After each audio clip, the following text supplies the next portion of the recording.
जितनी शिव पुराण की कथा पूरे भारत में हो रही है, जहां जहां पंडित लोग बाच रहे हैं, महाराज उन बाच रहे हैं, गुरु उन बाच रहे हैं, सब जगह शंकर जी का रुद्राक्ष का शिवलिंग बनाते हैं और बाद में शिवलिंग के रुद्राक्ष को उतार के सबको बांटते हैं। बोलो तुम्हारे यहां भी बंटता होगा? सारी दुनिया में रुद्राक्ष बंट रहा है।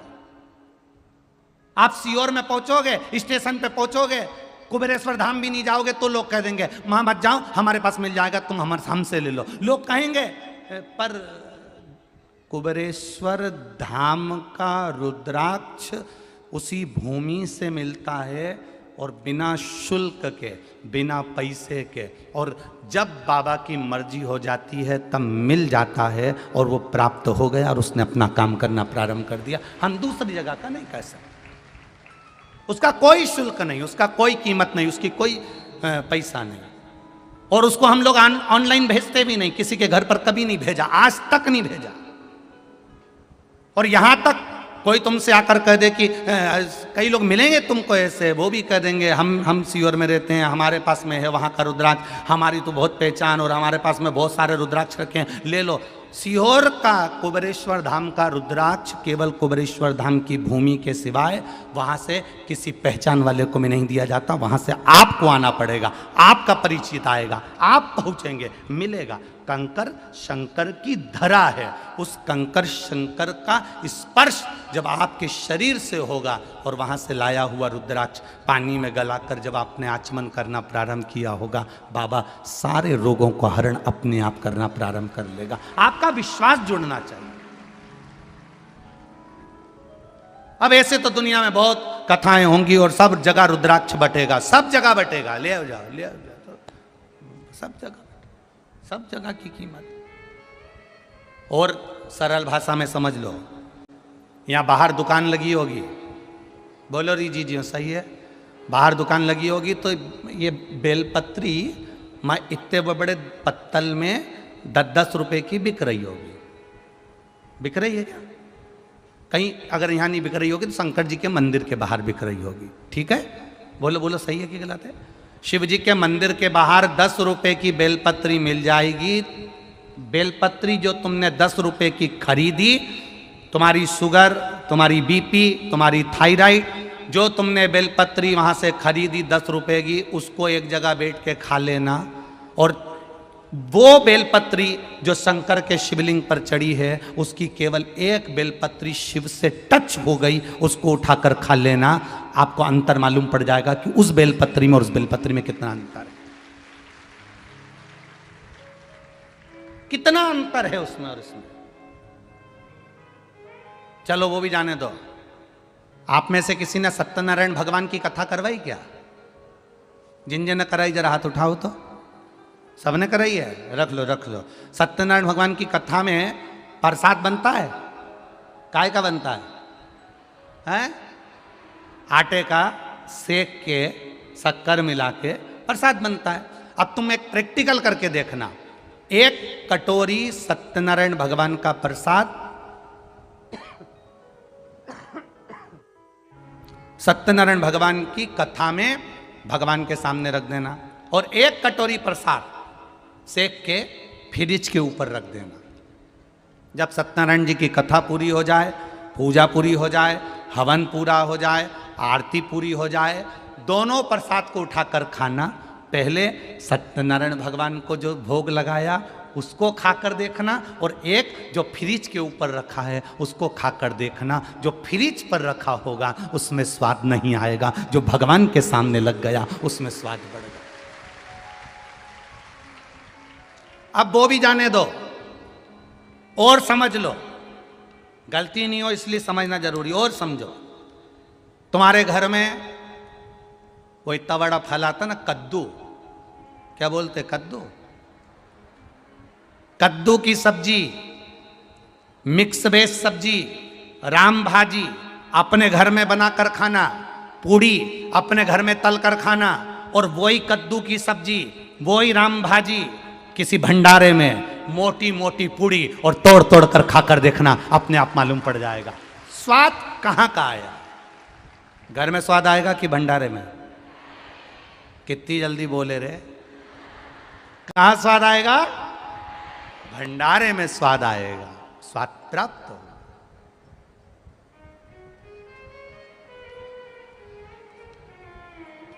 घर में बैठकर कथा सुनना सोफे पर, टीवी के सामने, और पंडाल में बैठकर कथा सुनना, स्वाद मालूम पड़ेगा।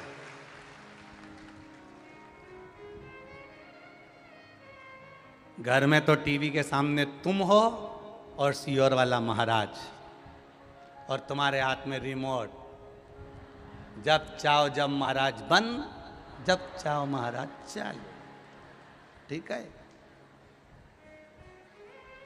और यहाँ का स्वाद, कोई इधर से दबाए कोई उधर से दबाए, महाराज ही नहीं दिखे, ऊपर से भोलेनाथ जी को जितना पानी चढ़ाया रात को पूरा बरसा देता।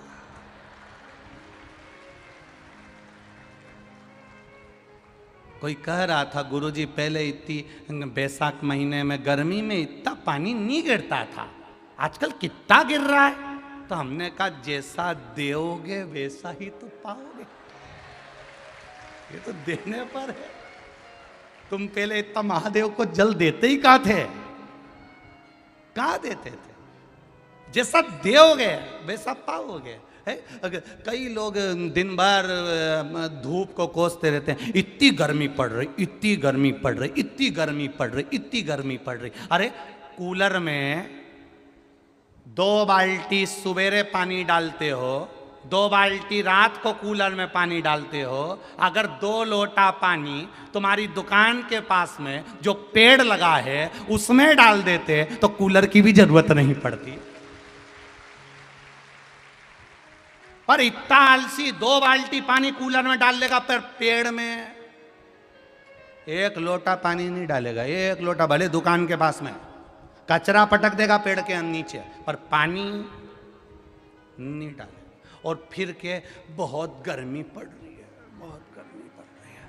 अरे दादा, कूलर में 2 बाल्टी डाल रहा है तो वहाँ 1 लोटा 2 लोटा पानी वो पेड़ में डाल देता, तो वो जब हवा देता तो गर्मी का एहसास ही नहीं होता। पर हमने कूलर पर विश्वास करा, पर वो पेड़ पर विश्वास नहीं कर पाए। उसी तरह शिव पुराण कह रही है, प्रसाद सत्यनारायण जी के सामने रखा वो स्वाद दे रहा है, जो अलग रखा उसका कोई स्वाद नहीं है। उसी तरह भंडारे की पूरी सब्जी स्वाद दे रही है क्योंकि भगवान का भोग लग गया। उसी तरह कुबेरेश्वर धाम का रुद्राक्ष वो उस भूमि का है, इसलिए स्वाद अधिक दे जाता है, उसका तत्व बढ़ जाता है, उसका तत्व बढ़ जाता है।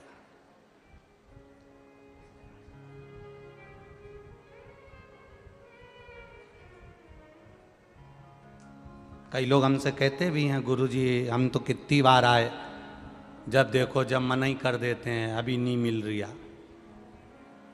हम भी लगे हैं प्रयास में, ऐसा नहीं, प्रयास करेंगे कि मई के महीने से आप लोगों को कैसे ना कैसे प्राप्त होना चालू हो। हम भी प्रयास लगे हैं जैसे तैसे कि कैसे ना कैसे आप लोगों तक प्राप्त हो। हम भी लगे हैं कि किसी ना किसी तरह से आपको वो रुद्राक्ष मिले। उसको बस इतना याद रखना, धन से रुद्राक्ष को मत तोलना, पैसे से रुद्राक्ष को मत तोलना। सीहोर कुबेरेश्वर धाम पर अगर आओ तो वहाँ की कंकर शंकर की धरा पर बैठकर 108 बार श्री शिवाय नमस्तुभ्यम बोलकर अपने दिल की बात बाबा से कहकर भाव से जाओ, दिल से कहकर। और फिर कहेंगे अपने बैग को बंद की बंद रखो, 3 महीने तक मत खोलना। 3 महीने बाद वही बैग उठाकर वापिस कुबेरेश्वर धाम पहुंच जाओगे। वो बुलाता जरूर है, वापिस बुलाएगा, फिर बुलाएगा। उसकी भक्ति अविरल है, उसका विश्वास अविरल है, उसकी दृढ़ता अविरल। एक बार अगर हम समझ लें कि हमने गलती क्या करी है कि भगवान नहीं मिल रहे, हमने गलती क्या करी कि परमात्मा नहीं मिल रहे, क्या गलती करी? कोई दवा लेकर सुबह से निकलता है और कोई दुआ लेकर सुबह से निकलता है। दवा वाला ज़्यादा नहीं टिक पाएगा और दुआ वाला मार्कंडे जैसा जीवन चिरंजीवी बना जाएगा। चिरंजीवी जीवन, मार्कंडे जैसा भजन करता करता चले जाएगा।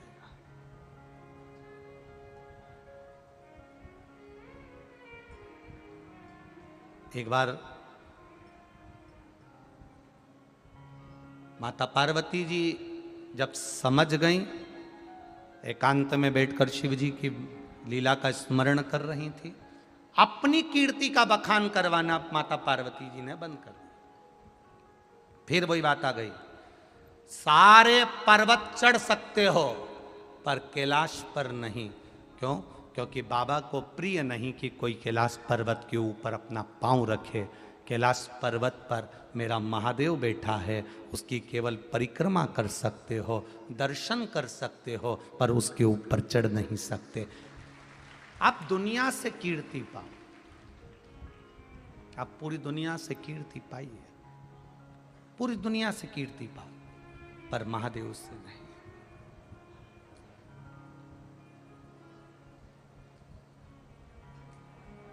महादेव से नहीं।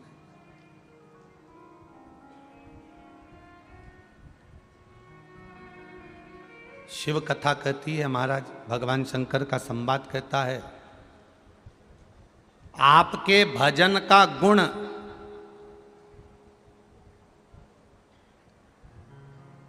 किसी किसी के मां को, पिता को शुगर की बीमारी होती है, तो बेटी और बच्चों में भी शुगर की बीमारी, बोलो बोलो जम के, आ जाती है। सुना कि नहीं सुना? तुम लोगों ने सुना है ना? माता पिता को शुगर की बीमारी है, माता पिता को बीपी की बीमारी है, माता पिता को दमे की बीमारी है, सांस की बीमारी है, तो वो बीमारी धीरे धीरे धीरे धीरे उसके बच्चों में, उसके बेटों में, उसकी बेटी में, बचपन में नहीं आएगी तो जवानी में, जवानी में नहीं आएगी तो अधेड़ी में, अधेड़ी में नहीं आएगी तो बुढ़ापे में। पर वो बीमारी जो माता पिता के अंदर एक बीमारी का जो गुण है, जो समाया हुआ है, वो उसके बच्चों में ब्लड के माध्यम से आ ही जाता है। उसी तरह जब शुगर, बीपी, थायराइड, दमा, ये बीमारी माता पिता से बच्चों को मिल सकती है, तो तुम्हारा एक लोटा जल चढ़ाने की बीमारी भी तो बच्चों को मिल सकती है। तुम्हारे भजन की बीमारी भी तो बच्चों को मिल सकती है। तुम भजन में मन लगाओगे, तुम स्मरण में मन लगाओगे, तुम राम नाम में मन लगाओगे, तुम कृष्ण नाम में मन लगाओगे, तुम शिव जी के मंदिर जाओगे, शंकर भगवान का श्रृंगार करोगे, शंकर जी के मंदिर में जाकर एक लोटा जल चढ़ाओगे, तो ये हमारे भीतर का गुण हमारे बच्चों में जरूर आए। अब डॉक्टर कह देते हैं आज के जमाने में बेड रेस्ट, जब जापे का समय आता है, बहू का डिलीवरी आती है, डॉक्टर कह देते बेड रेस्ट।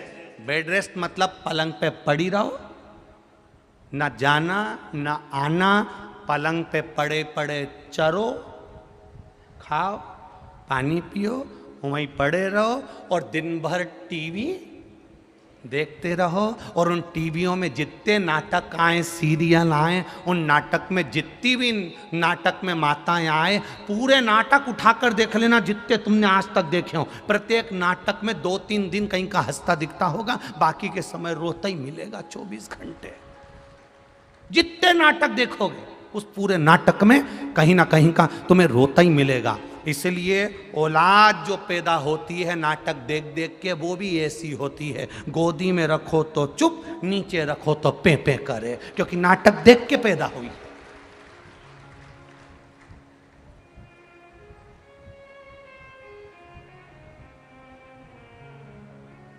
इसलिए कई माताएं पूछती हैं, गर्भवती नारी को भगवान शंकर का भजन करना चाहिए क्या? क्यों नहीं करना चाहिए? गर्भवती नारी को शिव जी पे जल चढ़ाना चाहिए क्या? क्यों नहीं चढ़ाना चाहिए? गर्भवती नारी को शिव महापुराण सुनना चाहिए क्या? क्यों नहीं सुनना चाहिए? क्यों नहीं सुनना? गर्भ में रहने वाला बच्चा जब गर्भ में रहता है और हम शिव का भजन करते हैं तो उस बच्चे को स्वस्थ रखने की जवाबदारी जिस महादेव को तुमने जल चढ़ाया है उस महादेव की हो जाती है। करो भजन शिव का, शिव भक्ति में जवाबदारी उस महादेव की हो गई। जवाबदारी मेरे महादेव की, मेरे शंभू की, मेरे त्रिकालदर्शी, मेरे कैलाशी, मेरे अविनाशी की हो गई। अब सौंप दिया इस जीवन का सब भार तुम्हारे हाथों में, हे हार तुम्हारे हाथों में और जीत तुम्हारे हाथों में। संपूर्ण जीवन का सुख दुख हमने परमात्मा को दे दिया और जब हमने परमात्मा को दे दिया तो परमात्मा ने स्वीकार कर लिया, दे दिया उसको। इसीलिए कहते हैं कि भगवत भजन में अपने जीवन को निकालो। कुछ अच्छा कर कर जाना, बुरा कर कर नहीं। अभी छत्तीसगढ़ में नक्सलियों ने पुलिस के 10 जवान मार दिए। उन 10 जवान में से कुछ जवान ऐसे थे कि वो भी पहले नक्सलियों में थे, पर उन्होंने अपना समर्पण कर कर, सरकार की नौकरी कर कर, नक्सलियों में रहकर मरते तो एक गलत मौत कहलाती, पर पुलिस के जवान की वर्दी पहनकर जो मौत हुई है उसमें शहीद लिखा गया है कि शहीद शांत। कुछ अच्छा कर कर जाओ अपनी जिंदगी में, मरना सबको है, मरना सबको है, अच्छा कर कर जाइए।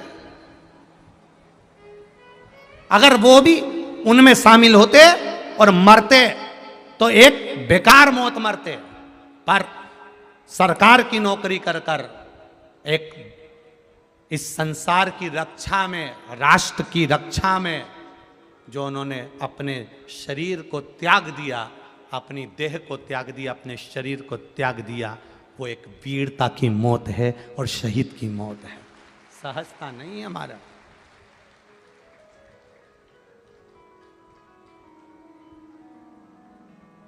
ये व्यासपीठ और ये भिलाई की लाखों लाख भक्त जो इस हमले में शांत हुए हैं, उन शहीदों को बाबा देव अधिदेव महादेव के चरणों में प्रीत दे, उनके चरणों में स्थान दे। ये व्यासपीठ भगवान से विनय करती है, निवेदन करती है। ये मेना, धन्या और कला ये पितरों की बेटियां,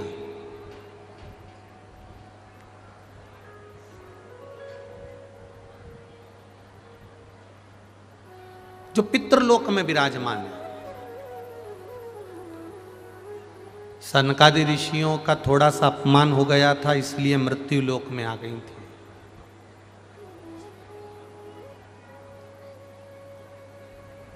अब थोड़ा सा समझना इस कथा को।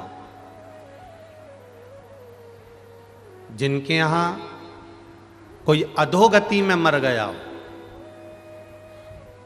कुंवारी अवस्था में चले गया, थोड़ा जल्दी शांत हो गए, पूरी उम्र लेकर नहीं गए, ऐसा कोई 30 में, 40 में, 50 में, 60 में, और बाल्यावस्था में, अधोगति में कोई चले गया हो, उसके लिए यहाँ वर्णन किया गया। थोड़ा ध्यान देना। पितरों की 3 बेटियां, मेना, धन्या और कला।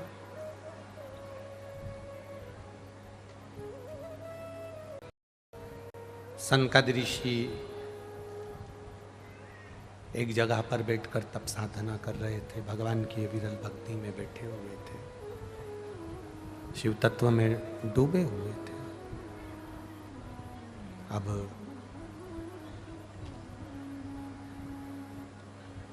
सनकादिक ऋषि जब भगवान की अविरल भक्ति में डूबे हुए थे, इतने में वहीं से मेना का, धन्या का और कला का निकलना हुआ।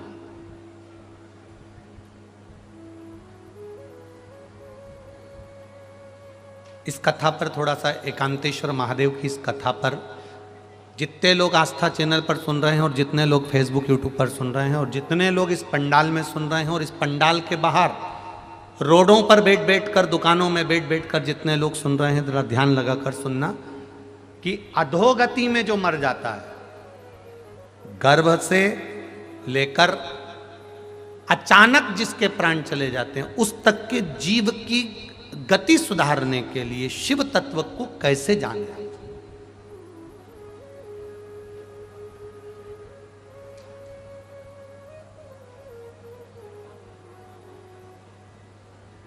मेना, धन्या और कला,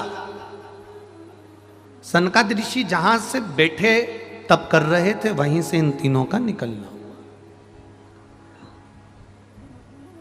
अब इनके जो वस्त्र थे वो बड़े, उसमें माणिक मोती रतन सब लगे हुए।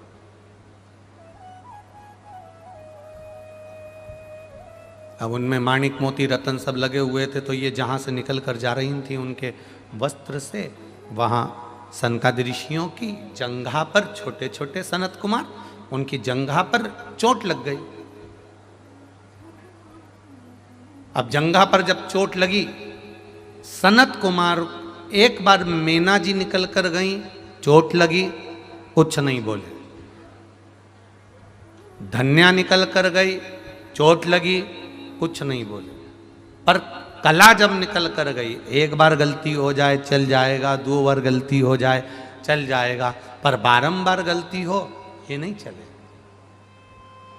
शिव महापुराण बहुत सुंदर बात कहती है, जिसको कथा श्रवण करना रहती है कि हमको 3 घंटे कथा सुनना है, 4 घंटे कथा सुनना है, हम जाकर बैठ गए। तो जिसको कथा सुनना रहती है वो अपनी पूरी व्यवस्था कर कर झोले में लेकर चलता है।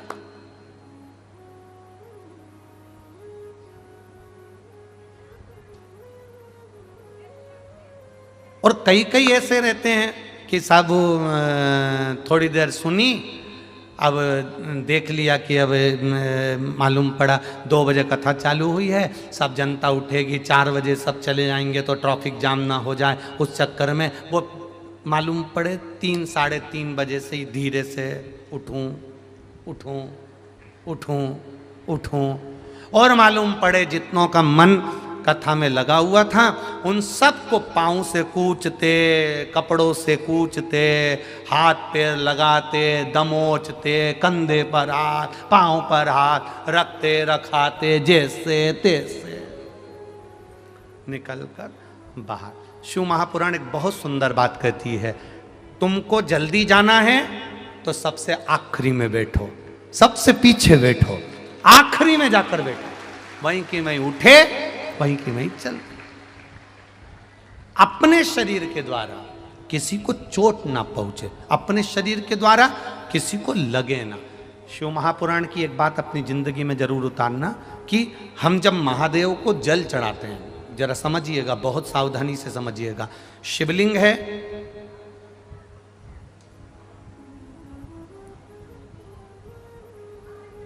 शिवलिंग पर हम जब जल चढ़ाते हैं,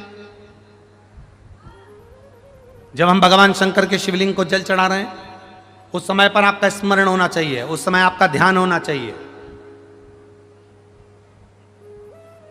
शिवलिंग पर जल चढ़ाते समय तुम्हारे हाथ में जो लोटा है, तुम्हारे हाथ में जो कलश है, तुम्हारे हाथ में जो पात्र है, वो भगवान को टच नहीं होना चाहिए, भगवान को लगना नहीं चाहिए। थोड़ा ऊपर से, अगर शिवलिंग मान लो शिवलिंग अगर यहाँ है तो इससे इतनी ऊंचाई से थोड़ा सा ऊपर से आप जल समर्पित करें। यहाँ तक शिव महापुराण की कथा कहती है, जो जल हम शंकर भगवान को चढ़ा रहे हैं उसकी धार धीमी होना चाहिए। धीमी क्यों होना चाहिए? अपने मन की कामना करते हुए जब हम मुख से भी कुछ ना बोले हों, हम भगवान से कुछ कह ही नहीं पाए हों, तो हमारे घर से जो हम जल लेकर आए हैं, हमारे घर की दशा, जैसे सुदामा जी चावल लेकर गए थे और भगवान कृष्ण ने चावल की पोटली को खोला था, चावल मुख में रख लिया था, चावल केवल पोटली खोले थे और भगवान कृष्ण समझ गए थे कि सुदामा के घर की दशा क्या है। उसी तरह जब हम शिव जी को जल चढ़ाते हैं तो महादेव हमारे घर की दशा समझ जाते हैं कि हमारी दशा क्या है, हमारी दशा क्या है, ये महादेव समझ जाते।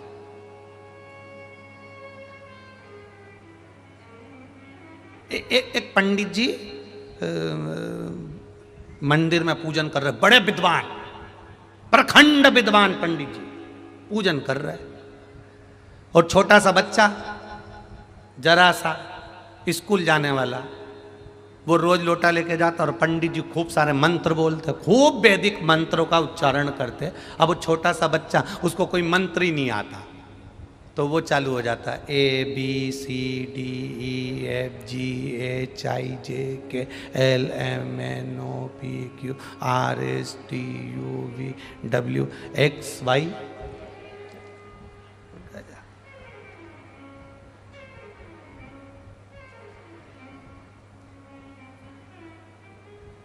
अब एक दिन पंडित जी को थोड़ा सा लगा, पंडित जी बोले क्या ABCD करता रहता है, कुछ मंत्र बोला कर, हिंदी में बोल भगवान को।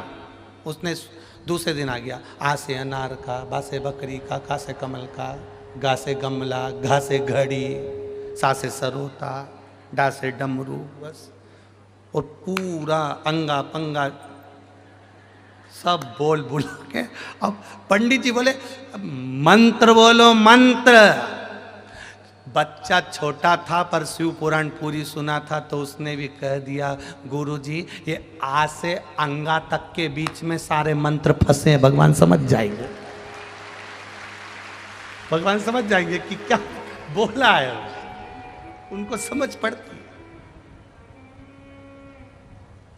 पंडित जी विद्वत्ता में लगे, मंत्र पढ़ रहे हैं, आपको मंत्र नहीं आते, आप दिल से केवल शिव जी पर जो जल चढ़ा रहे हो ना, उसकी धार थोड़ी धीमी कर दो, जिससे पानी का छींटा बाहर ना आए, पानी वहीं की वहीं गिरेगा, आसपास घूमेगा। पार्वती जी शिव जी से उस जल के माध्यम से कहेंगी इसके यहाँ कष्ट बहुत है, आप जब ये जल हाथ में झेल कर लेकर जाएगा, अपने घर में छींटेगा, तो आपको मुझे रिद्धि सिद्धि के साथ जाकर इसका कल्याण करना है।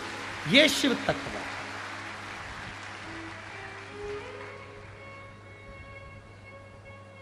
अब कई माताओं की आदत रहती है, कई भाइयों की आदत रहती है, वो पानी ऐसा चढ़ाते हैं कि सब दूर छींटे छींटे हो जाते हैं। और बचा कुचा तो भीड़ ज्यादा हो तो इन्होंने तो यहीं से लोटा लिया नहीं। अब भोलेनाथ जी भी पार्वती जी से बोल रहे, ये जल चढ़ा रहे हैं कि बदला ले रहा है, पहले तो ये समझ।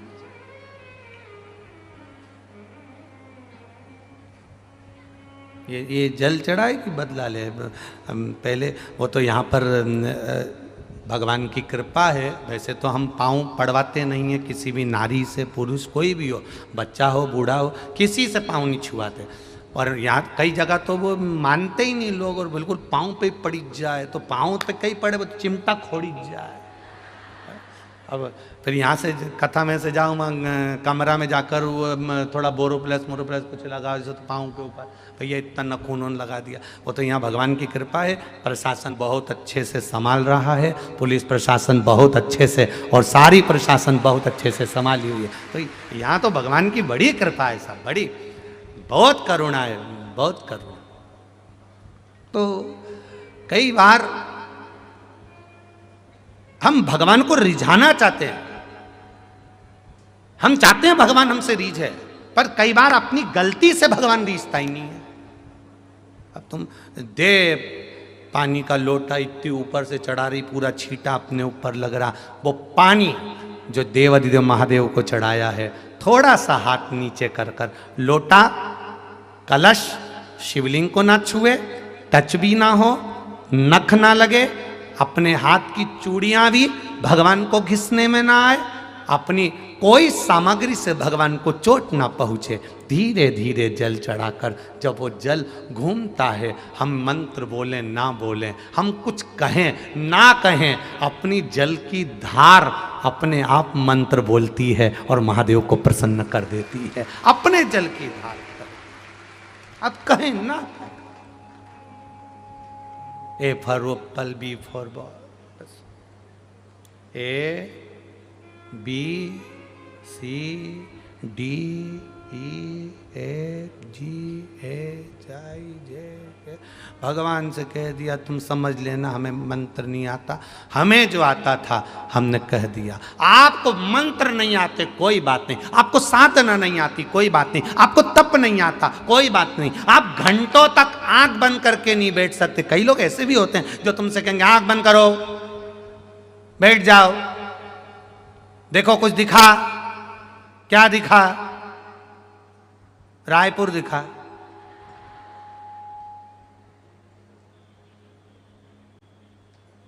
कई ऐसे भी मिलेंगे, बिठाएंगे, बैठो, आंख बंद करके बैठो, आंख बंद करके बैठो।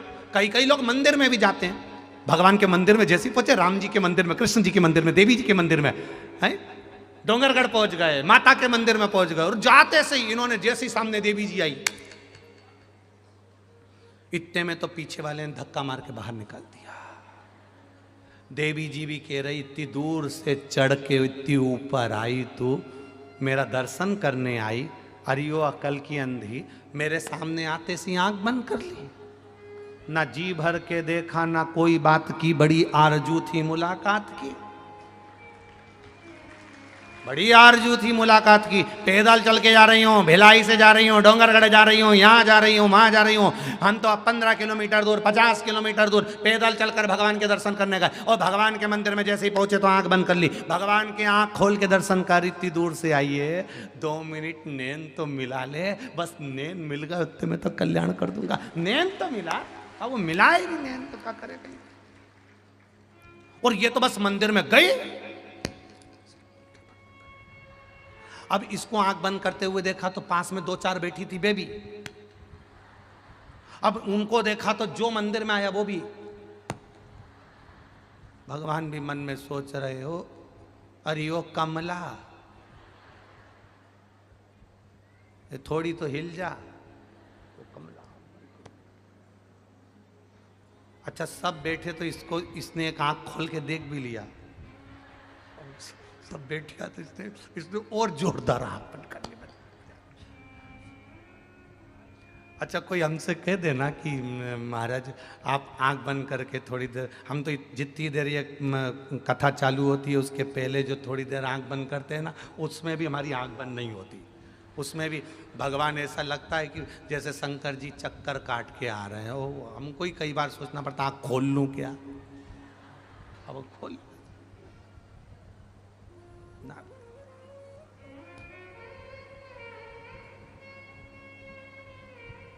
वो कहते ना, तुझे ना देखूं तो चैन मुझे, तेरे सिवा कोई और भाता। अब भाई तो भाई का, अब जाओ तुम किसी से मिलने के लिए जाओ, जिससे तुम्हारा स्नेह है उससे मिलने के लिए, उसके सामने आंख बंद करके। अब वो भेरू भी के ए जगदम्बा आंख तो खोल ले, मैं नीले कलर की शर्ट पहन के आया हूँ, सफ़ेद कलर की जीन्स देख तो सरी, वो के नी मैं तो ऐसे ही प्रेम करूँ। अब आँख खोले ही नहीं, अब नहीं खोले, किस काम का। अब भगवान के सामने तुझे ना देखूं तो मुझे, अब जितनी देर मंदिर में बैठो तुम मंदिर में जाओ, जरा जाकर देखो तो सरी। किसी मंदिर में जाकर देखना नंदी आंख बंद करके बैठा है, बोलो बोलो, किसी शिव मंदिर में नंदी आंख बंद करके नहीं बैठा, नंदी आंख खोल के बैठा है, टकटकी लगाकर। बस आ बैठ मेरे पास तुझे ना मैं कुछ ना तुम। बस सामने नंदी के महादेव हैं और महादेव के सामने नंदी है। एक दूसरे को देखते रहो। जब नंदी कहता है, कई बार पार्वती जी ने कहा तू शिव जी के सामने बैठा रहता है, आंख खोल कर बैठा रहता है, आंख झपकता तक नहीं, आंख बंद करता नहीं, क्यों नहीं करता? नंदी कहता है वो आंख बंद करके बैठा है, एक क्षण के लिए जब वो खोलेगा मुझे जरूर देखेगा, इसलिए मेरा नैन उस परमात्मा से मिल जाए। बाबा से मेरे नेत्र मिलना चाहिए, मैं शिव से नेत्र मिलाने के लिए बैठा हूं और किसी से। घोड़ा देखा है? इधर चलते हैं क्या? घोड़ा गाड़ी चलती है इधर? है नहीं चलती? अच्छा, हमारे उधर चलती है। वो हमारे उधर घोड़े को ऐसे दो ऐसे पट्टे बांध देते हैं, देखा तुम लोगों ने? घोड़े को दो पट्टे ऐसे बांध देते हैं उसकी आंख के सामने। क्यों? जम के बोलो जरा। इधर उधर नहीं देखे, सामने देखे। बस हमें भी भक्ति के दो पट्टे ऐसे लगा लेना चाहिए जिससे केवल हम महादेव को देखें, उसके सिवाय कुछ नहीं। और सरल भाषा में समझ जाओ, हवाई जहाज में उड़े हो? हवाई जहाज में सफर करा है?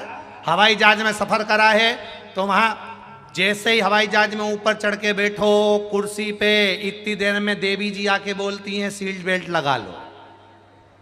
बोलो, बोलती कि नहीं बोलती? अरे जम के तो बोलो। क्यों? सीट बेल्ट लगा कर बैठिए, बस अपनी सीट पर बैठिए, बेल्ट लगा लीजिए। जो हवाई जहाज चला रहा है उसको तुमने देखा है? जितने लोग अंदर सफर करते हैं, जो अंदर सफर कर रहे हैं, उनसे हवाई जहाज चलाने वाला मिलने आता है क्या? अरे बोलो, जम के बोलो। नहीं आता। केवल उसका नाम बोला जाता है, ये पायलट इतनी देर में, इतनी घड़ी में, ये पायलट इतनी दूर पहुंचा देंगे। पायलट का नाम बोला जाता है, समय बोला जाता है, पर पायलट मिलने नहीं आता है। और अपनी सीट पर बेल्ट लगाकर बैठे रहो, रायपुर से भोपाल तुम पहुंच जाओगे। उसी तरह हमारी कथा भी ये कहती है, भक्ति का बेल्ट बांध कर बैठे रहो। वो पायलट भले नहीं दिखता, उसका नाम तो मालूम है ना, जपते रहो पार लग जाओ। उसका नाम तो मालूम है ना, श्री शिवाय नमस्तुभ्यम। उसके नाम को जपते रहो, अपनी सीट पर बैठे रहो, भक्ति का बेल्ट बांध कर रखना। और उड़ान भरेगा, उड़ान भरेगा तब थोड़ा सा झटका लगेगा, उतरेगा तब झटका लगेगा। बचपन थोड़े झटके में निकल सकता है, जवानी जब ऊपर पहुंचते पहुंचते आराम से चलेगा तब वो भी हिलेगा तो लगेगा कि थोड़ा सा कहीं डोल रहा है। अवस्था युवानी की डोलती हुई नजर आएगी, पर जब वापिस नीचे आएगा थोड़ा सा झटका लगेगा। झटका उसी को लगेगा जिसने बेल्ट नहीं बांधा होगा, जिसने भक्ति के बेल्ट को बांध कर रखा होगा, उसको झटका भी नहीं लगेगा और चला जाएगा। कष्ट वो भोगे जिसने भक्ति ना करी हो, कष्ट वो भोगे जिसने भजन ना करा हो। जो कभी भगवान की भक्ति में नहीं डूबा, जो कभी भजन में नहीं गया, कभी स्मरण में नहीं गया, कभी एक लोटा जल शिव जी को चढ़ाने नहीं गया, कष्ट उसको भोगना पड़ता है। सांसारिक मनुष्य जो भगवत की भक्ति में लगे उसको नहीं। मैना, धन्या, कला तीनों निकल कर गई और सनकादि ऋषि की जंघा में चोट लगी। सनकादि ऋषियों की जंघा में चोट लगी। जब लगी तो इनमें मैना गई तो इनने कुछ नहीं कहा, धन्या गई तो कुछ नहीं कहा, कला गई तब लगा कि भाई बार बार लात मार रहे हो, बार बार अपमान कर रहे हो, ये कहाँ की बात। शिव महापुराण की कथा कहती है, एक बार जो बैठ गया, या तो पहले ऐसी व्यवस्था कर कर रखो कि घर के लोग यहाँ बैठेंगे तो वहाँ दूसरा नहीं बैठे कोई, और अगर कोई दूसरा बैठ गया है तो प्रयास करना कि उसको फिर हटाने का प्रयास ना करा जाए। वो बैठ गया तो बैठ गया ना, बहुत वो बैठ गया अगर वो बैठकर कथा भी सुनेगा ना, तुम्हारा चित्त इतना नहीं लग पाएगा। और उसने अगर तुम्हारी जगह पर बैठकर कथा भी सुन ली ना, तुम्हें कथा सुनने का पूरा पुण्य फल उसका प्राप्त हो जाएगा। बैठ गया ना, बैठ गया, कोई बात नहीं, बैठो साहब, बैठो साहब। अभी यहाँ भिलाई में कई दुकानदारों ने अपने अपने घर के बाहर, कई दुकानदारों ने अपने रोड पर 2-2 टेंट लगा दिए और भक्तों के लिए वहाँ गादी बिछा दी, वहाँ चादर लगा दी।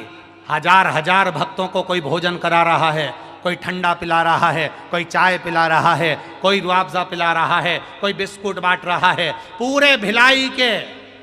और जिनको भगवान ने दिया भोलेनाथ ने, उन्होंने दोनों हाथों से 7 दिन लोगों को खूब जल पिलाना, ठंडा पिलाना, भोजन कराना, चाय पिलाना। और कुछ ऐसे भी होंगे जिन्होंने केवल जोड़ने का क्रम करा हो कि 1 रुपया नहीं खर्च करूंगा, चाहे सियोर वाला महाराज के तैके के चले जा, अपने नहीं खर्च करना तो नहीं करना, ये जोड़ ले, रख ले।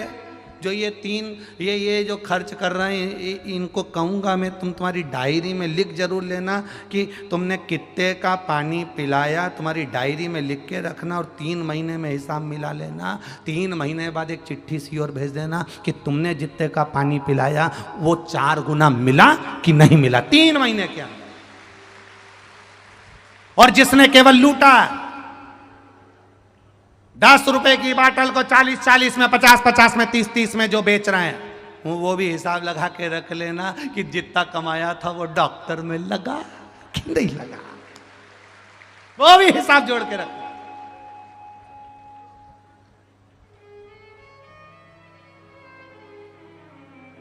जोड़ो जोड़ो जोड़ो जोड़ो, उसके बाद यहीं पे छोड़ो। और इतना बड़ा फोटो, उसमें भी तुम्हारी स्माइल मुस्कुराती हुई, और उसमें भी पूड़ी और खीर चिपकी हुई। और मालूम पड़े सांस की बीमारी थी और कंडे में और धूप दे दी, फोटो में भी धांस रही और धांस अल्लाह। मत बुरे कर्म कर बंदे वरना पछताएगा, भगवान की आंखों से तू बच नहीं पाएगा, तू बच नहीं।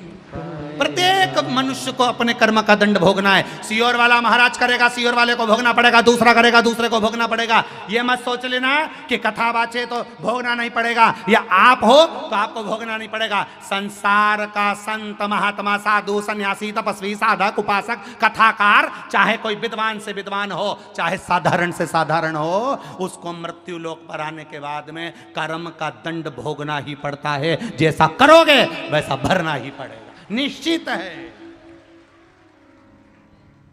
निश्चित। जितने ने पानी पिलाया, जितनों ने बिस्कुट खिलाया, जितनों ने सेवा करी, तैयारी रखना, 3 महीने हिसाब जोड़कर रखना।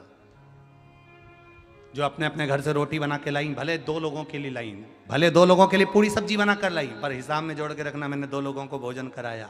और वो 2 लोगों का कराया गया भोजन, हमारे यहाँ तो सीधा सीधा बात है, छत्तीसगढ़ में रहते हो, 1 कटोरी चावल में पानी डालकर चूल्हे पे रख दो, कुकर भरा जाता है। यहाँ 1 कटोरी चावल किसी को देते हो तो कुकर भरकर मिलता है, साधारण नहीं मिलता है। यहाँ इतना मिलता है, दिया थोड़ा है, लगाया थोड़ा है, खर्च थोड़ा करा है, पर प्राप्त बहुत होता है। मन बड़ा रखना, चित्त बड़ा रखना, वृत्ति बड़ी रखना, दिल बड़ा रखना, देने वाला भी बड़ा रखेगा, खूब देगा अंबारियों से, खूब। आज कितने दिन हो गए, कितने बचे, फिर तेरा क्या होगा रे कालिया, विचार करिए।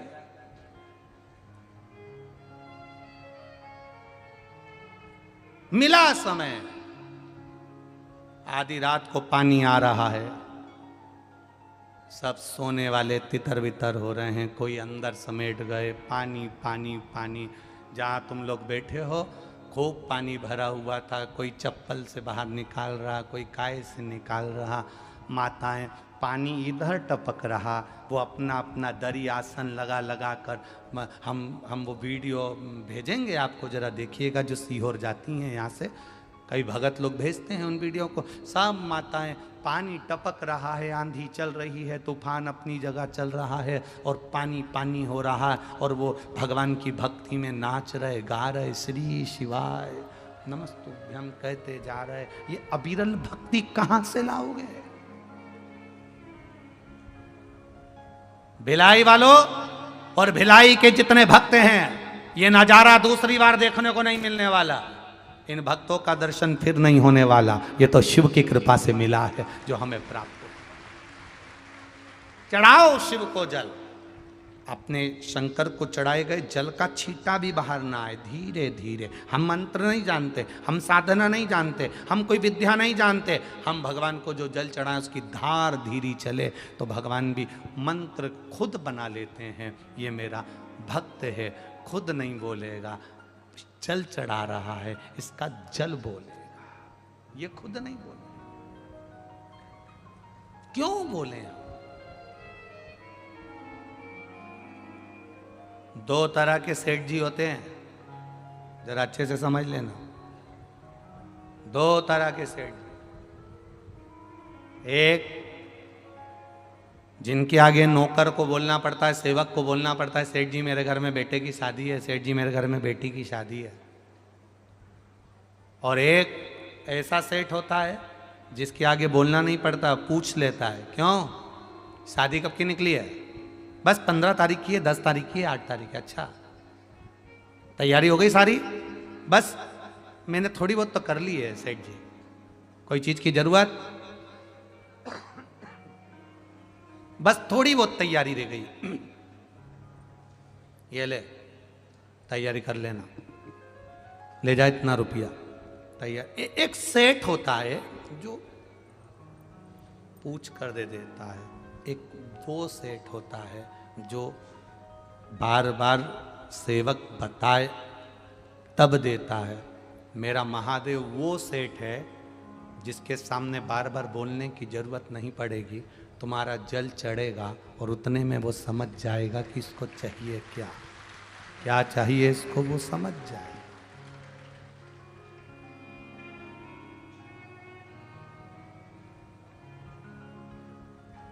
उतने में वो जान जाता है, उतने में वो समझ जाता है।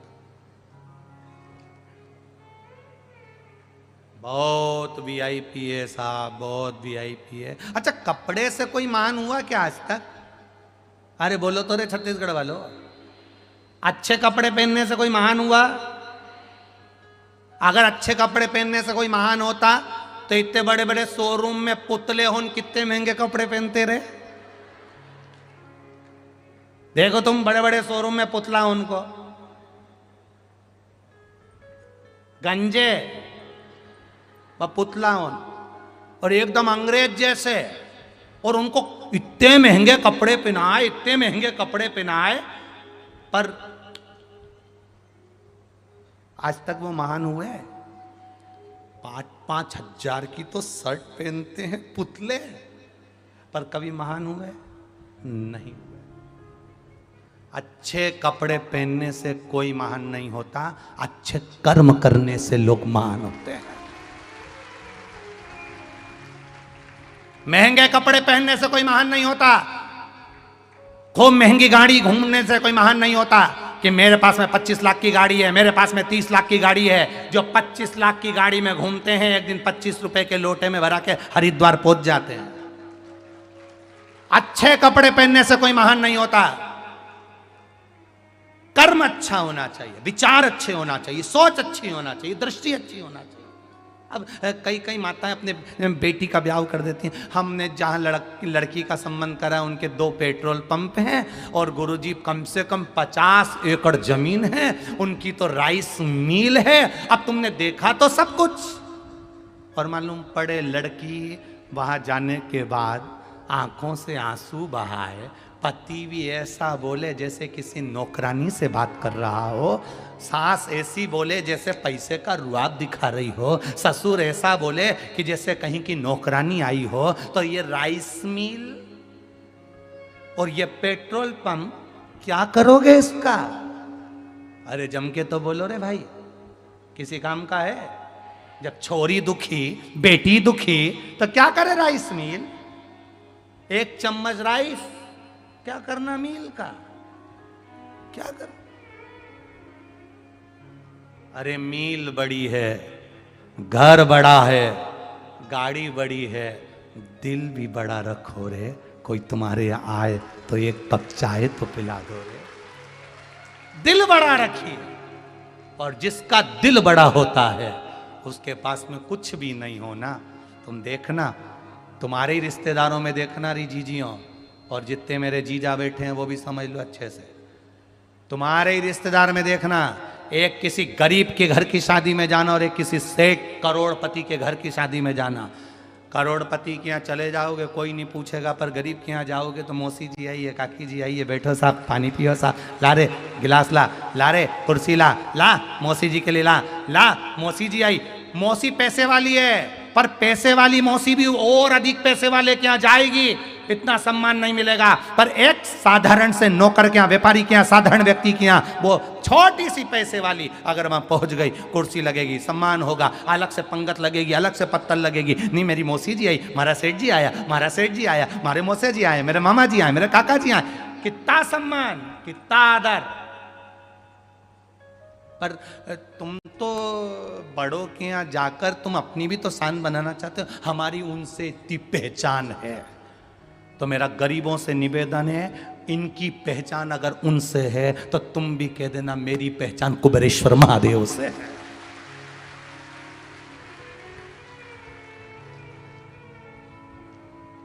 मेरी पहचान उस काल अधिपति महाकाल राजा से, कुबेर भंडारी से, कुबेरेश्वर महादेव से है, जिसने चोर को कुबेर बना दिया। एक दिन मुझे भी देगा, परंतु मैं इतना अभिमान नहीं करूंगा। मुझे विश्वास है जिसने दिया है सब कुछ उसी का है, दोनों हाथों से लगा दूंगा। ये शिव तत्व है जिसको हमको धारण करना, उसको पहचानो, उस महादेव को जानो कि वो कहां रह रहा है, कहां।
में पिता हूँ, घर में भाई बंधु कुटुंब कबीला नाते रिश्ते जितने भी समाये हुए हैं, जो भी हमारे परिवार में है, हम इसको हल्का ना समझे, हम इसको साधारण ना समझे।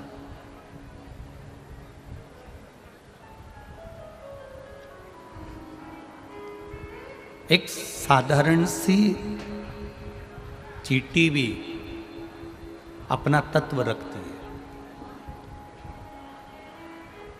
जरा विचार करिएगा, 1,00,000 रुपए का हीरा, 5 लाख रुपए का हीरा अंधेरे में कहीं खो जाए, 1,00,000 5 लाख का हीरा अंधेरे में कहीं खो गया। अब उसको ढूंढने के लिए 5 रुपए की मोमबत्ती को जलाया जाता है। बोलो सही है कि गलत है? और 5 रुपए की मोमबत्ती को जलाकर हम उस हीरे को ढूंढने का प्रयास करते हैं।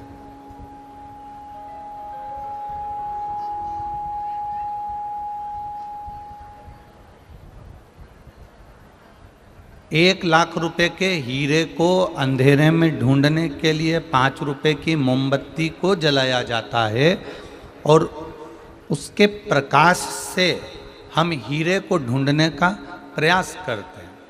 मात्र 5 रुपए की मोमबत्ती, और वो 5 रुपए की मोमबत्ती 1,00,000 के हीरे को ढूंढवा देती है। उसका प्रकाश 1,00,000 के हीरे को ढूंढवा देता है।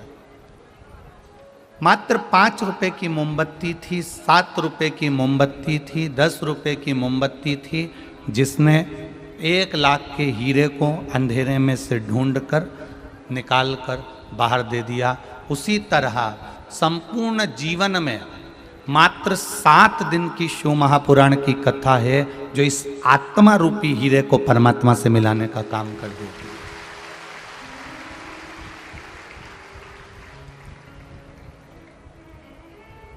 अब लोग कहें कि साहब वो शिव पुराण में है क्या, शिव पुराण में रखा क्या है, शिव पुराण में है क्या आखिर, शिव महापुराण में ऐसा है क्या आखिर, शिव पुराण में ऐसा क्या है? कुछ है तभी तो संसार के लोग इस शिव महापुराण के तत्व को जानने का प्रयास कर रहे हैं।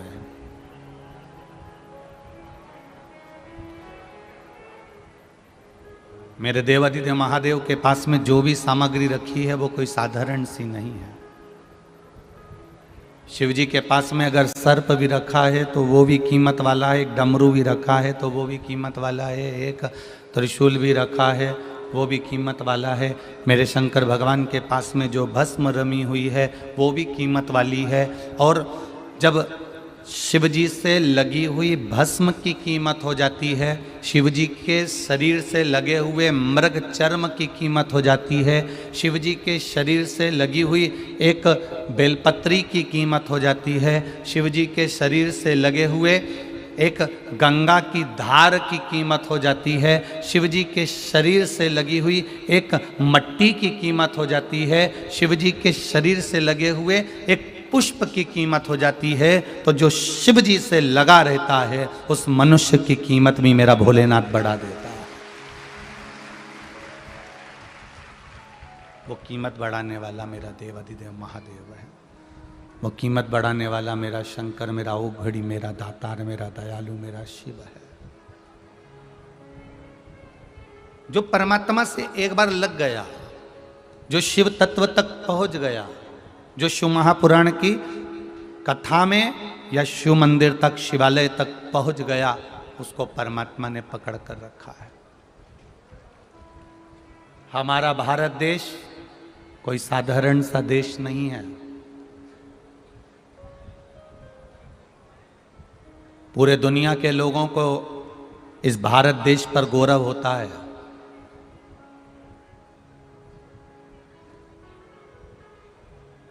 पर आज संसार के लोगों को देखकर दुख भी होता है कि किस भारत की भूमि में तुम जन्मे हो, तुमको मालूम है? ये भारत की वो भूमि है जहां का पत्थर भी पानी में तैर जाता है तो मनुष्य तो भव से पार उतर ही जाता है।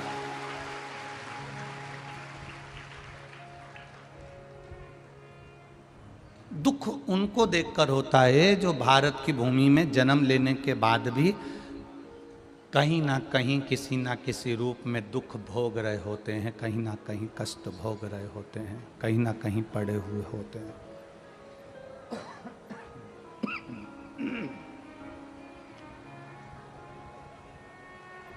जिस भारत की भूमि का पत्थर भी पानी में तैर जाए, जिस भारत की भूमि का एक पत्थर का टुकड़ा भी पानी में तैर जाता है, ये वो भारत की भूमि है जहाँ पर केवल पत्थर जब पानी में तैर सकता है तो आप भगवान का नाम लेकर इस भव सागर में भी तैर कर पार उतर सकते हैं। केवल पत्थर नहीं, आप भी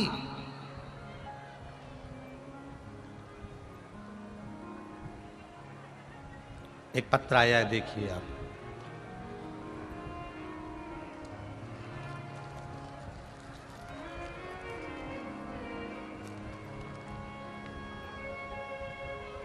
मैं रविकांता साहू, नोवेल साहू, ग्राम बानगर, तहसील कुरुद, जिला धमतरी से आए हैं। कहीं बैठे हों तो हाथ हिलाइएगा। आप ही हैं? ऐसे हाथ हिला दो एक बार दोनों। ग्राम बानगर, तहसील कुरुद, जिला धमतरी से आए हैं। मेरा मोबाइल नंबर ये है। गुरुदेव, मेरी बहन डालेश्वरी साहू नया गांव राजीव की हैं, जिनका पहला पुत्र 12 वर्ष की आयु में आ गया और 12 वर्ष की आयु में आने के बाद दिनांक 28 दिसंबर 2021 को मेरी बहन का पुत्र, एक ही पुत्र था, इकलौता ही पुत्र था, वो शांत हो गया। गुरुदेव, 12 साल का बेटा शांत हो गया 18 दिसंबर 2021 को। मेरी बहन बड़ी टूट गई, उसके जीवन में पहाड़ सा टूट गया, क्योंकि 12 साल का बेटा जिसका मर जाए उसकी जिंदगी में क्या नहीं हो सकता। गुरुदेव, तब आपकी शिव महापुराण की कथा में आपने एक बार कहा था कि शिव पर भरोसा करा गया कभी नहीं टूटता। हमने हमारी बहन से कहा तुम पशुपति व्रत प्रारंभ करो और शिव जी से आराधना करो। बहन कहती है डॉक्टरों ने एक ही पुत्र के लिए, एक ही संतान के लिए तो कहा था और वो भी चले गए, आप कहां से आएगा। हमने कथा में कई बार सुना है शिव जी से जो मांगा जाता है वो देता जरूर है। हमारी बहन ने उसी पुत्र की कामना के लिए शंकर जी का पशुपति व्रत करना प्रारंभ करा और बाबा की कृपा का क्या वर्णन करें गुरुदेव। जहां डॉक्टरों ने मना कर दिया था वहां बहन का गर्भ ठहर गया और बाबा की कृपा से उनके यहाँ पुत्र रत्न की प्राप्ति हुई है। ये बाबा के चरणों को हम नमन करने। बैठिए बाबू। श्री शिवाय नमस्तु। शिव तत्व इसी को कहते हैं, भगवान शंकर का गुणगान इसी को कहते हैं, भगवान शिव की भक्ति इसी को कहते हैं।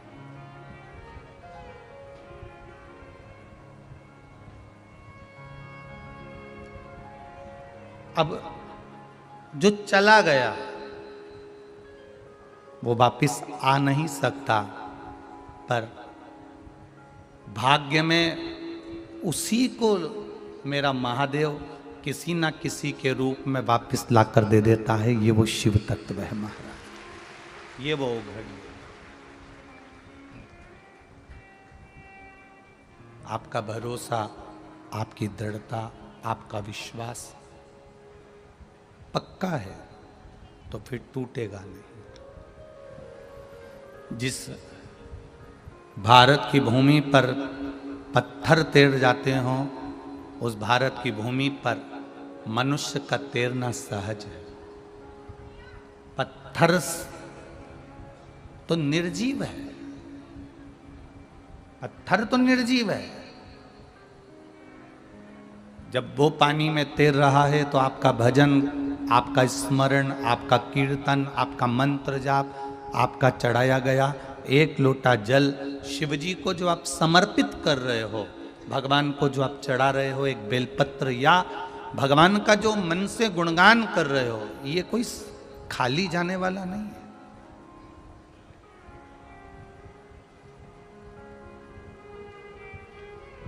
इसका फल मिलेगा, पर फल उसी को मिलता है जो दिखावे के बिना भगवान की भक्ति करता है, दिखावे के बिना।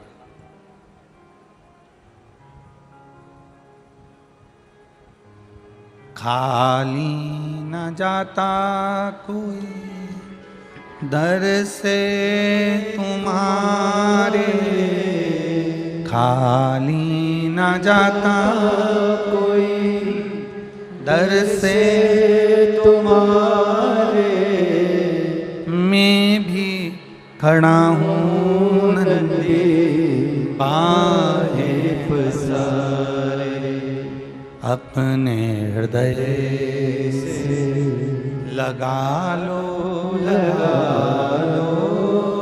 गिरा जा रहा हो, उठा लो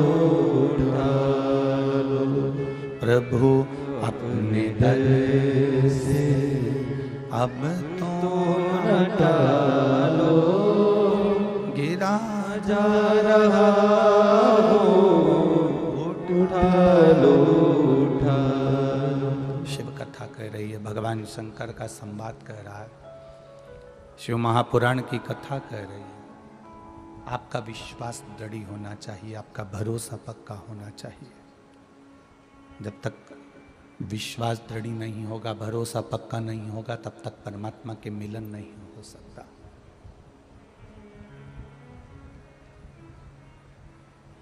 शिव कथा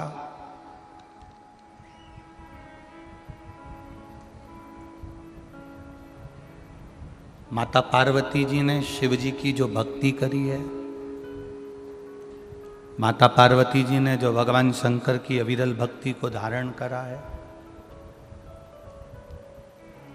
किसी के एक बार तुमरुका जी से जब बात हो गई, तुमरुका जी ने जब समझा दिया, तुमरुका जी ने जब कह दिया, तुमरुका जी जब समझा दिए, डीले कम कर लवा, तुमरुका जी जब समझा दिए हैं, तुमरुका जी जब कह दिए हैं, तो उसके बाद माता पार्वती जी से फिर कोई गलती नहीं हुई है। फिर माता पार्वती जी से कोई गलती नहीं।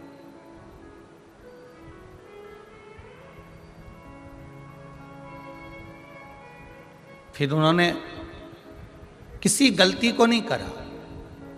जब तक हम भगवान की सेवा को नहीं समझते तब तक गलती कर ले चलेगा, पर जब हम भगवान की सेवा को समझ गए हैं, उसके बाद हम गलती ना करें, उसके बाद हम गलती से दूर रहें, फिर गलती ना हो।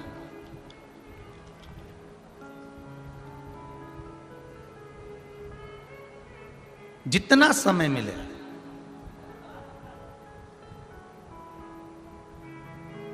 जितना पल, जितनी घड़ी, जितना समय, जितना सेकंड मिले। कई लोग ऐसे भी हैं संसार में, कई लोग ऐसे मिलते हैं जिनको किसी ने गुस्सा दिला दिया तो उनका पूरा दिन गुस्से में निकलता। किसी ने अगर कुछ बोल दिया तो उनका पूरा दिन ऐसे ही निकलता, पूरा दिन बेकार कर लेते। हम उनसे पूछना चाहते हैं, एक बात बताओ, तुम्हारे पास में 86,400 रुपए हैं, मान लो तुम्हारे पास में 86,400 रुपए हैं, और वो 86,400 रुपए में से 10 रुपए अगर कोई चोरी करके ले जाए,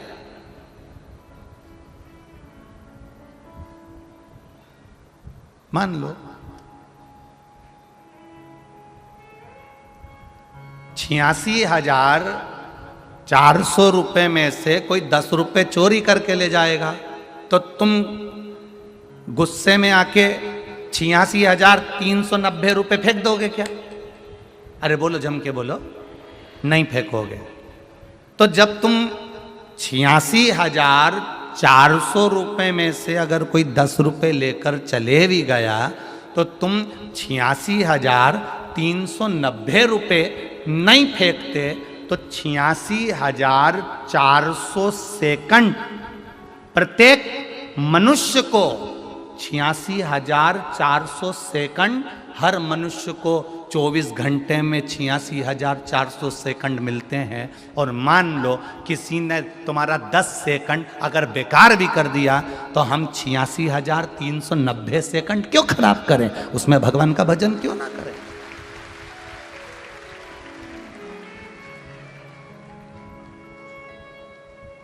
हम उसमें भगवत भजन को क्यों नहीं धारण करते? हम उसमें भगवत भजन क्यों नहीं करते? हम उसमें भगवत कीर्तन क्यों नहीं करते? अगर 10 सेकंड चले भी गए, 10 रुपए कोई चोर कर भी ले गया, 10 सेकंड अगर चले भी गए तो भी तो हम भगवत भजन कर सकते हैं। कई लोग कहते हैं हमारा तो पूरा जीवन ऐसे ही निकल गया गुरुजी, हम बड़े दुखी रहे पूरी जिंदगी, हमारी पूरी जिंदगी कष्ट में निकल गई। अरे तो जो निकल गई उसको कब तक रोगे? अभी तो अच्छी जिंदगी चल रही है ना।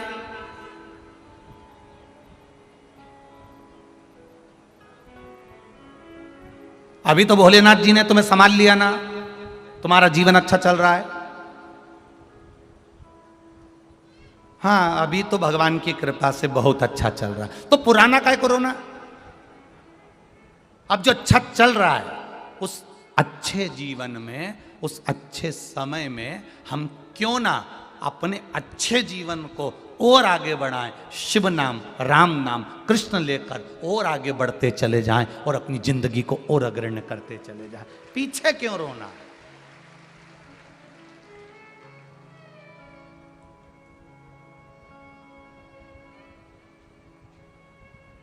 कई कई बहुत लोग ऐसे मिलेंगे आपको, जिंदगी भर रोते ही रहते हैं, हमारा पुराना समय बहुत बेकार गया। अब गया तो उससे क्या दिक्कत है? गया ना, अब तो भोलेनाथ जी ने हाथ पकड़ा ना, अब तो शिव जी ने हाथ पकड़ लिया, अब तो राम जी ने हाथ पकड़ लिया, अब तो कृष्ण ने हाथ पकड़ लिया, अब तो भगवान ने हाथ पकड़ लिया। और जब अब भगवान ने अगर हाथ पकड़ लिया है तो फिर अब रोना नहीं है, अब प्रसन्न होकर इस जिंदगी के पड़ाव को आगे बढ़ते चले जाना है हमको। अब नहीं रोना। क्यों रोए हम? किसके लिए रोए?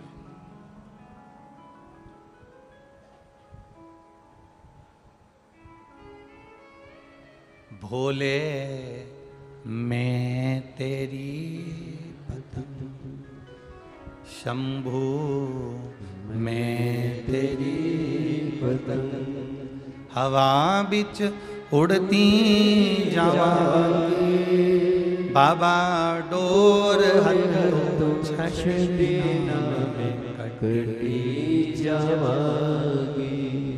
भोले मैं तेरी पतंग।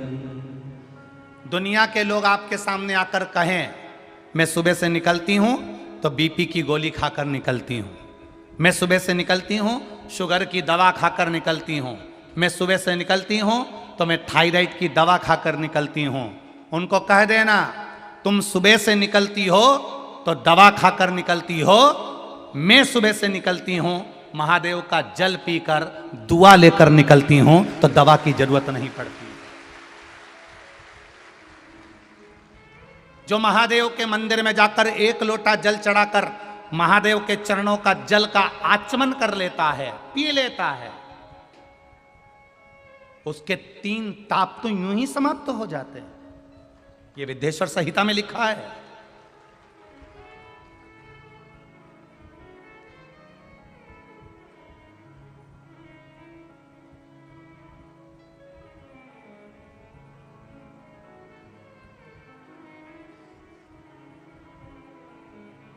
एक बेटी ने प्रश्न लिखा है कोई ने, मेरा नाम कन्हैया लाल शर्मा है, मेरी उम्र 75 वर्ष है, मैं जांजगीर जिला जांजगीर चांपा का रहने वाला हूँ। मेरा मोबाइल नंबर ये है।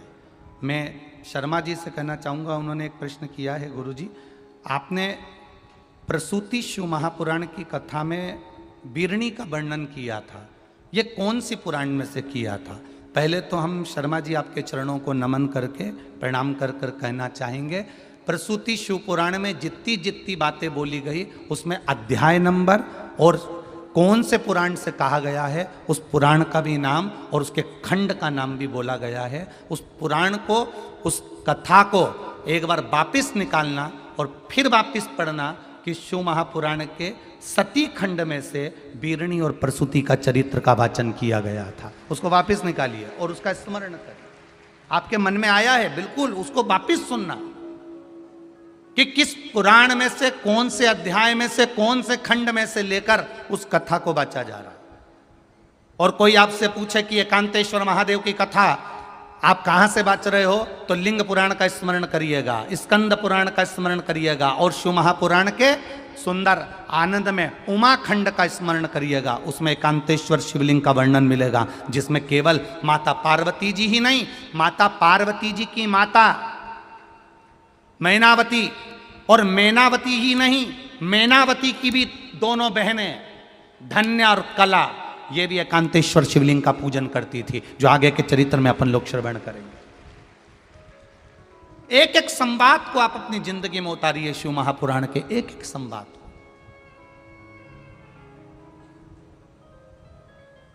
कई लोगों के मन में भ्रम आ जाता है, किसी ने कह दिया शंकर जी का चढ़ा हुआ जल नहीं पीना चाहिए। हमने उनको भी कहा विदेश्वर संहिता की ये अध्याय को, ये शब्द को स्मरण करिए, शिव महापुराण अपने घर में रखिए और पढ़ो।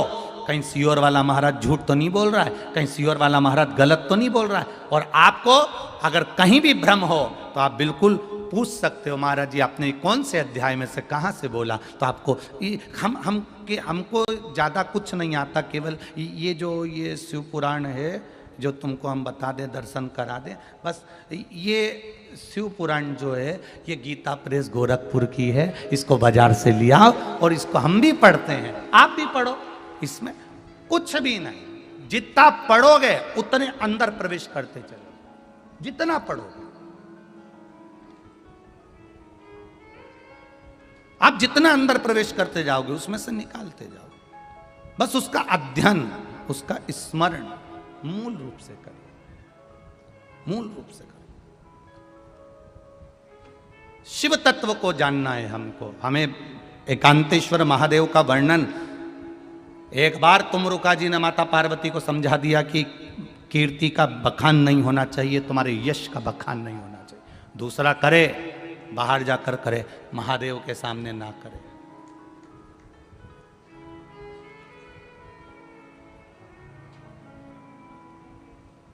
माउंट एवरेस्ट की चोटी सबसे ऊंची चोटी है, बोलो सही है कि गलत है? कैलाश पर्वत तो उससे भी नीचा है, पर किसी इतने माउंट एवरेस्ट पर चढ़ने वाले थे, इतने ऊपर उन्नति की सीढ़ी पर चढ़ने वाले थे, एक आध किसी का नाम छाट कर बता देना कि जो कैलाश पर्वत के ऊपर चढ़ गया, कैलाश पर्वत के ऊपर चढ़ गया, उसका एक का नाम लाके दिखा दो कि ये कैलाश पर्वत के ऊपर चढ़ा था, ये कैलाश पर्वत पर चढ़ गया। माउंट एवरेस्ट पर चढ़ना सरल है, पर कैलाश पर्वत भले उससे नीचे है, पर उस पर चढ़ना सरल नहीं है। क्यों? क्योंकि उसका तत्व मात्र कैलाश को छू लेना, मात्र शिवलिंग का स्पर्श कर लेना, मात्र शंकर पर चढ़े हुए जल को मात्र पी लेना, उस जल में इतना बल आ जाता है कि बड़ी बड़ी रोग और बीमारियां दूर हटती चली जाती है और आप आगे बढ़ते चले जाते। कोई कहे हम भी सुबह से बीपी की दवाई लेते हैं, कोई कहे हम सुबह से शुगर की दवाई लेते हैं, कोई कहता है हम सुबह से थायराइड की दवाई लेते हैं। हमारा निवेदन है एक दवा आप भी चालू कर दो, माता पिता के चरणों को प्रणाम करना और शंकर जी को एक लोटा जल चढ़ाना और उसका आचमन करना प्रारंभ कर दो। वो दवाई लेकर जाते हैं, तुम दुआ लेकर जाइए, आगे बढ़ते चले जाओ। वो जाएं दवाई लेकर, आप दुआ लेकर जाइए, आप माता पिता के चरणों को नमन कर कर जाइए, घर के बड़ों को नमन कर कर जाइए, घर के बुजुर्गों को प्रणाम कर कर जाइए, शंकर पर एक लोटा जल चढ़ाकर उसका आचमन कर कर जाइए, वो दवा का असर करेगा।